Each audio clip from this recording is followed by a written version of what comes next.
Attorneys, let's read some people.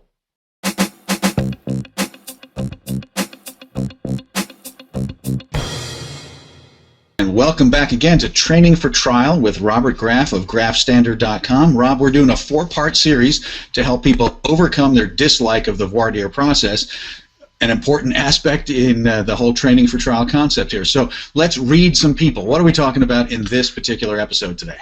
Well, during voir dire, we only have a short amount of time to choose who the decision makers are going to be for an entire case. So this part is a brief overview of how to figure them out and how to choose the best jury that you can. Excellent. Okay, well, let's give people a quick bullet point overview, as we always do, so they know where we're going, and then we'll dive right in. Number 1, trust your gut. Most important thing. Number 2, it's more than what's on the paper in front of you, and it's more than what they are going to tell you. And number 3, you don't need to feel 100% comfortable when you choose the person. All right, great. Well, then let's dig right in here. So, reading people, tricky business, but obviously incredibly necessary for this part, and probably part of where some of this discomfort comes from of having to really think on your feet. So, why trust your gut? Why are you advising that?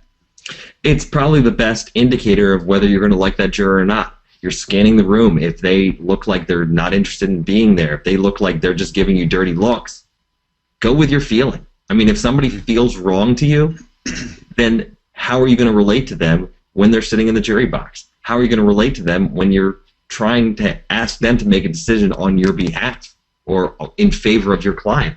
Yep. So it's important to, if somebody doesn't feel right, we all have sensors in us. We all can see somebody on the street and be like, that person's a little off, or I don't really think I want to be friends with that person. This is something in our daily life.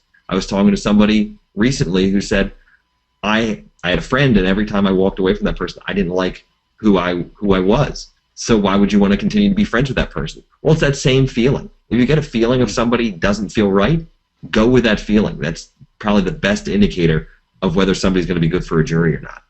And that's absolutely true, Rob. There's really some fascinating research about this whole area. We talk about the gut, but it's this whole solar plexus region that's all part of your autonomic nervous system that's really picking up on all kinds of cues that we're reading in people's facial expression and body language.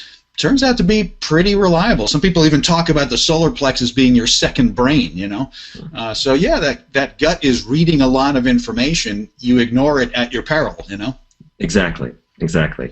At the same time, moving on to the next point, it's more than just what's on the paper. And in that, number 1, it's reading people.